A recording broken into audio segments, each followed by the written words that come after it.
स्वामी दयाल की दया, राधा स्वामी सहाय, राधा। जब सावन का महीना आता है और सिरसी में बारिश नहीं होती तो बुलाया कर,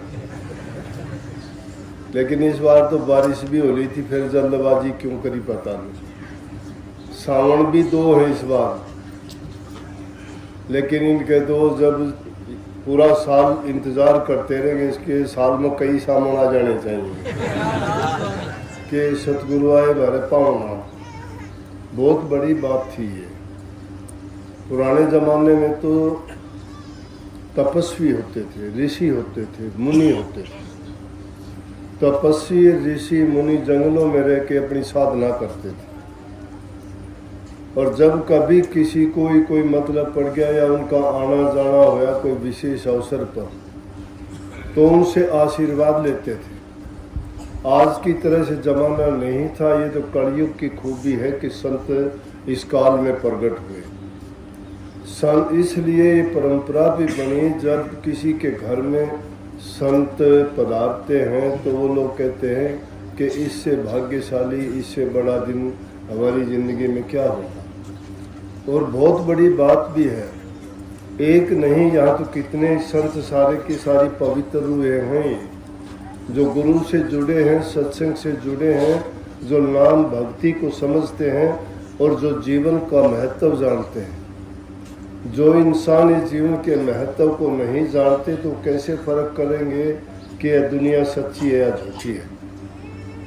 सतगुरु ने क्यों बता दिया? सतगुरु ने ये नहीं कहा कि ये भाई बंधु कुटुंब परिवार खाना कमाना ये छोड़ दो आप, ये नहीं कहा किसी ने। ये जरूर कह दिया कि जगत में हमारा कोई नहीं है, किसी का भी हो तो बताओ। कोई किसी का है नहीं, लेकिन इसमें रहते हैं तब तक हमें उनसे जो नाता है वो प्यार से पूरे विश्वास के साथ निभाना चाहिए। वो हमारी जिम्मेवारी है, उस जिम्मेवारी को पूरा करना चाहिए। मिथ्या इसलिए समझो कि वो हमारा अगत में साथ देने वाला नहीं है कोई भी, चाहे हमारी संतान है, चाहे हमारे माँ बाप हैं, चाहे हमारे मित्र सखा बंधु हैं। हमारा साथ तो हमारे कर्मों ने देना है, और कर्मों में भी सबसे शुभ और नेक कर्म होता है प्रभु की भक्ति। और उस भक्ति का रास्ता संतों से ही मिलता है, और किसी दुकान पे ये सामान नहीं मिलता। दुनियादारी की कोई भी चीज़ की आपको ज़रूरत होगी ना, दुनिया में बहुत चीज़ मिल जाए, जो चाहोगे, बुरे से बुरी, अच्छी से अच्छी, सब चीज़ मिलेंगी, लेकिन नाम के तुल्य कोई चीज़ नहीं है, वो सिर्फ संतों के पास ही मिलती है। लेकिन आज के ज़माने में उसको खोजना ये मुश्किल हो गया। संत और असंत की पहचान नहीं रही। लोगों का विश्वास तोड़ दिया इन झूठे महात्माओं ने। क्यों? जिसके पास करनी जिसने की नहीं, नाम भक्ति की दौलत जिसने कमाई नहीं, और झूठे ही गुरु बन के बैठ के गद्दी के वो जीवों का कल्याण कहाँ से करेंगे? खुद का कल्याण नहीं कर सकते वो। उन्होंने चोरियां, हेरा फेरी, धर्म को धंधा बना लिया, लूट खसूट का काम बना लिया कि अपना पेट पालना, परिवार को पालना, उनको फैक्ट्री चलाना, बड़े बड़े उनके महल मकानों में रहना, हर प्रकार की सुख सुविधा के अपने साधन जुटाए उन्होंने, और दूसरों के लिए प्रचार करते हैं कि ये मिथ्या है। मिथ्या जब दूसरों के लिए साबित करोगे, आप उस मार्ग पर चल के दिखाओगे।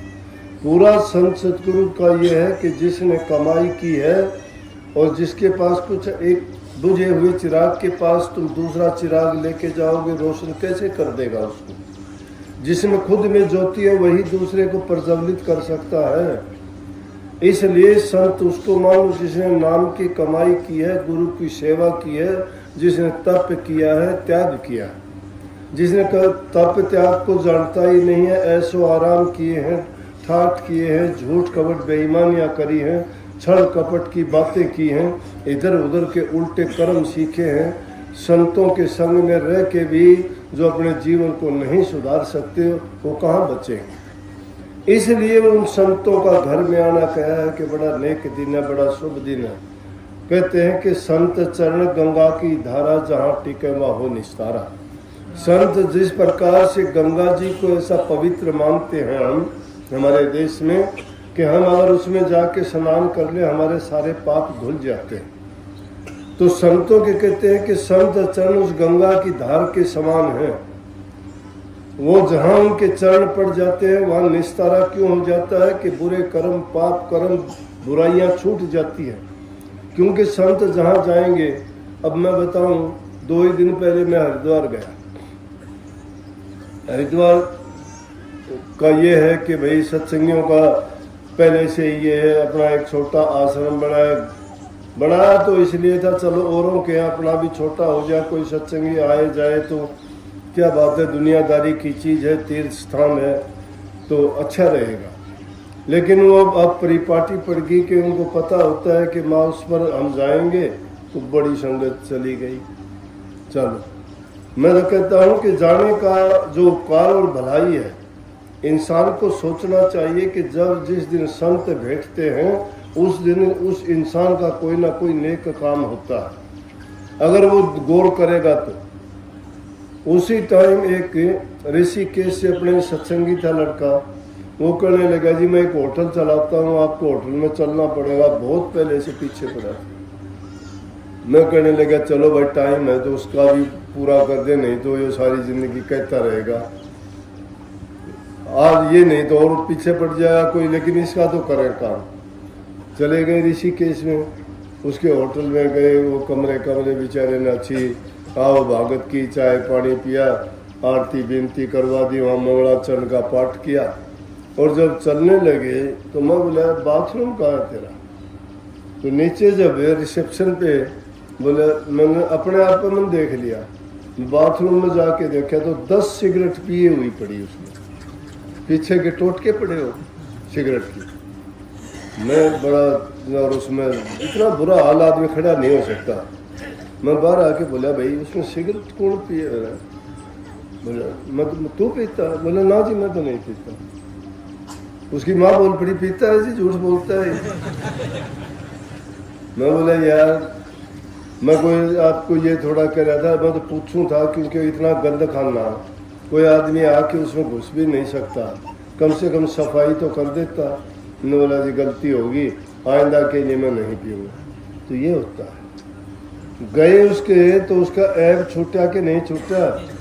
तो जहाँ जिस गली से संत गुजरते हैं वहाँ कोई न कोई वो हित ही करते हैं।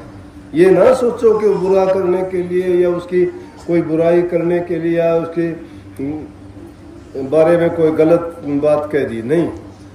जो भी संत कहते हैं वो दूसरे के हित की बात कहते हैं, उसके संभालने की बात कहते हैं, उसके लाभ की बात कहते हैं। वो किसी न किसी रूप में जीव का हित करेगा, चाहे वो मजाक में कही जाए, चाहे उपदेश के रूप में कही जाए, चाहे वो गुस्से में भी कही जाए। असल तो संतों का गुस्सा होता क्या है? वो गुस्सा दातक होता है, घातक नहीं होता। घातक गुस्सा वो होता है किसी का नुकसान करने के लिए करते हैं, लेकिन किसी का भला करने के लिए अगर गुस्सा किया, जरा छोड़ दे भाई, हुक्का बीड़ी छोड़ भाई, झूठ बोलना छोड़, लड़ाई झगड़ा छोड़, तो इस पर अगर गुस्सा करते हैं तो उसकी भलाई के लिए है ये। इसलिए कहिए संत चरण 68 से उत्तम, 68 तीर्थों को बड़ा मानते हैं, लेकिन महापुरुषों ने फरमाया है संत चरण 68 से उत्तम भूमि पवित्र जहाँ पग धरते हैं। जिस भूमि पर पग धरते हैं वो भूमि पवित्र हो जाती है। ऋषियों के आश्रम है, वहां जाके अगर देखोगे, क्यों कहते हो वाह बड़ी शांति मिलती है। आश्रम में जाके आते हैं लोग, बाहर से दूर से आते हैं, कहते जी कितना शांत वातावरण है, यहाँ आके हमें शांति मिलती है। क्यों मिलती है शांति? जिस वातावरण में तुम रहते हो, जैसे वहाँ काम करते हो, जैसे वहाँ विचार हैं, जैसी वहाँ बातें होती हैं, वो ऊपर उठ के ऐसी आभा बढ़ा देते हैं, ऊपर आने वाले आदमी पर वैसा ही वो असर डालते हैं। जैसे किसी बुरी जगह में जाते हैं, वहाँ बदबू आएगी, नाक पकड़ लोगे, क्योंकि वहाँ बदबू फैली हुई है। जहाँ नाम की कमाई भक्ति की जाती है, वहाँ अच्छे परमाणु आकाश में मंडराते हैं, शांति देने वाले, प्यार देने वाले, भक्ति वाले, आदमी के मन को वो बड़ा सगुन देते हैं। इसलिए कही है कि भूमि पवित्र। अब हर की पेड़ी क्यों पवित्र है? श्री रामचंद्र जी के पैर टिके थे इसलिए पवित्र है। नहीं, गंगा तो बड़ी लंबी चौड़ी चलती है, पूरे हिंदुस्तान को चीरती हुई जाती है, वही विशेष जगह क्यों है? अब ये अपने मथुरा की भूमि क्यों पवित्र है? श्री कृष्ण जी वहाँ घूमे फिरे, वो भूमि पवित्र मानते हैं, देव भूमि मानते हैं। देवताओं का जहाँ विचरण होता है, जहाँ महापुरुष होते हैं, वहाँ वो अपनी अच्छे परमाणु, उनके अच्छे जो प्रभाव हैं वो वहाँ फैले हुए होते हैं। जो भी वहाँ जाता है उनके विचारों को पवित्र बना देते हैं, बदल देते हैं।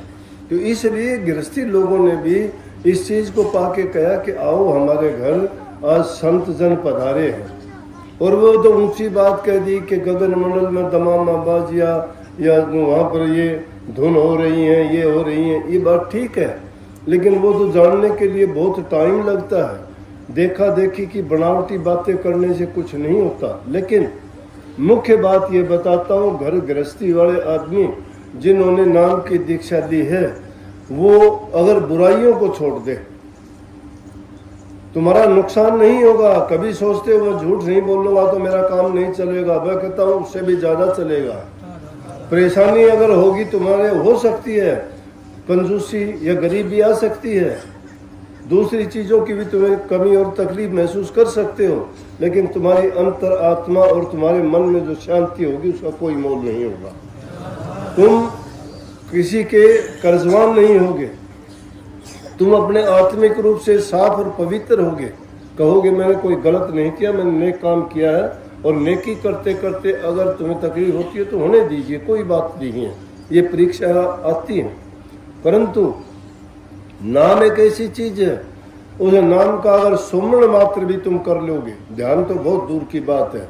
बेशक ये झूठे आदमी कई आके कहते हैं ना मेरा ध्यान लगता है, ये लगता है, पहले लगता था अब नहीं लगता, मुझे प्रकाश होता है, मुझे नहीं, मैं नहीं मानता इन बातों को।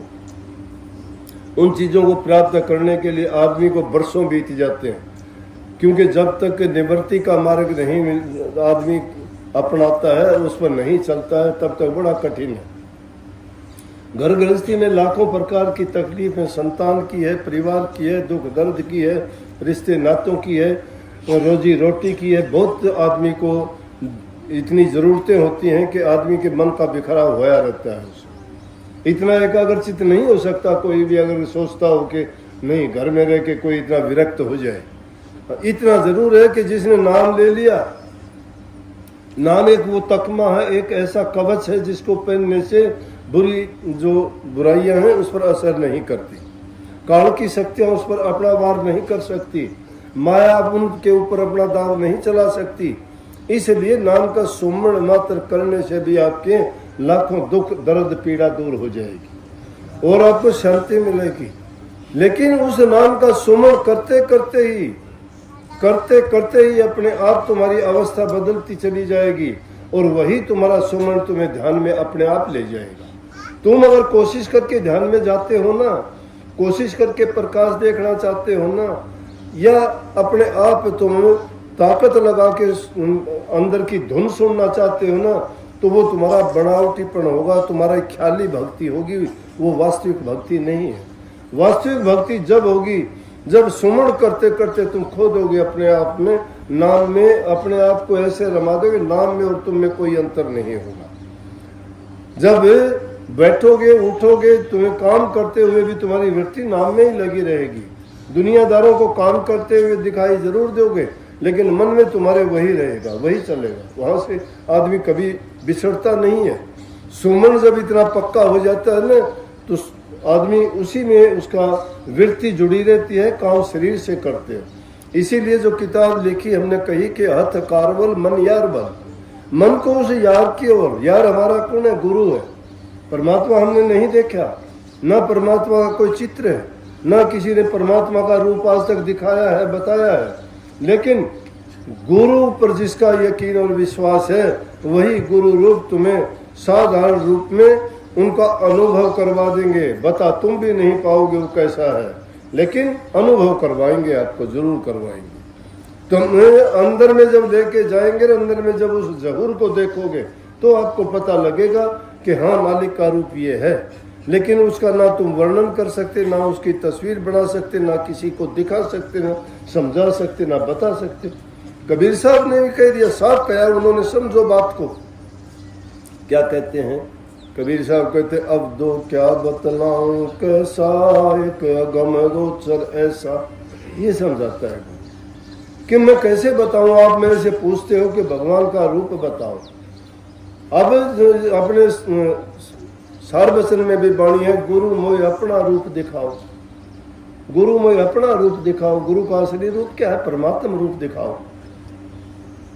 कहते हैं ये भी रूप प्यारा मोको, पर इससे वो दर्शाओ अंदर वाला। उसके लिए कबीर साहब भी इनकार कर गए। कहते हैं कि अब दो क्या बतलाऊं कैसा एक अगम अगोचर ऐसा, जो कई ऐसो है भी नहीं, जिसको कहते हो वो नहीं है।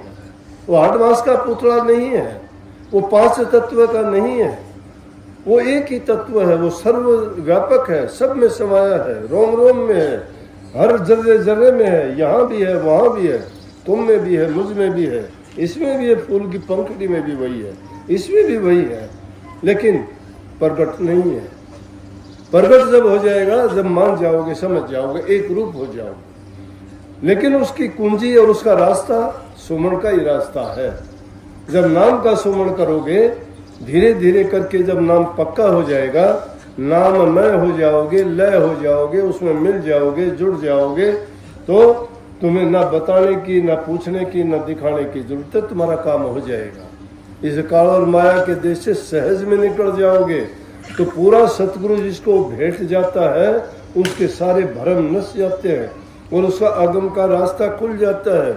ये जन्म मरण के बंधन, ये दुख द्वंद संसार के, ये मलिन वासनाएं, ये भ्रम और जितने भी ये आडंबर हैं, ये सब छूट जाते हैं आदमी के। क्योंकि व्यक्ति जब अंतर में लग जाती है तो वास्तविकता उसकी समझ में आ जाती है, फिर दुनियादारी के फंड में नहीं पड़ता। इसलिए कहीं सतगुरु दिया बता, जगत में कोई नहीं अपना, अपना है वो मैंने बता दिया, अपना सतगुरु के सिवाय कोई नहीं है। क्योंकि सतगुरु बिना मतलब के, बिना लालच के, बिना स्वार्थ के, बिना हित के हमारा भला करने के लिए आए हैं। उनकी बात मानेंगे, हमारा कल्याण होगा। सबको बहुत बहुत आशीर्वाद। राधा स्वामी।